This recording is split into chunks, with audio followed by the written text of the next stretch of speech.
MLC ఎన్నికల్లో కాంగ్రెస్ ఓటమికి కారణాలేంటి? గెలిచే స్థానంలో అతి తక్కువ ఓట్లతో అధికార పార్టీ ఎందుకు ఓడింది?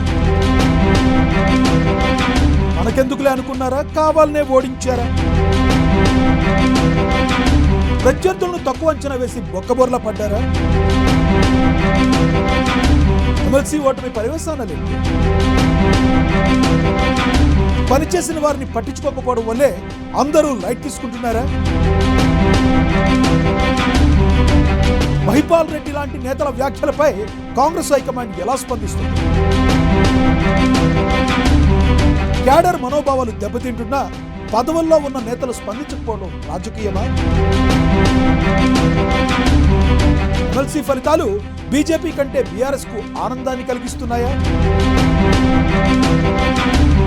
డీలిమిటేషన్ పై దక్షిణాది రాష్ట్రాల ఆగ్రహం ఏ మలుపు తీసుకోబోతుంది? తాజా రాజకీయ పరిణామాలపై ఏఎన్ఎన్ సీఈఓ జర్నలిస్టు కత్తి రామచంద్రారెడ్డి వీకెండ్ అనాలిసిస్.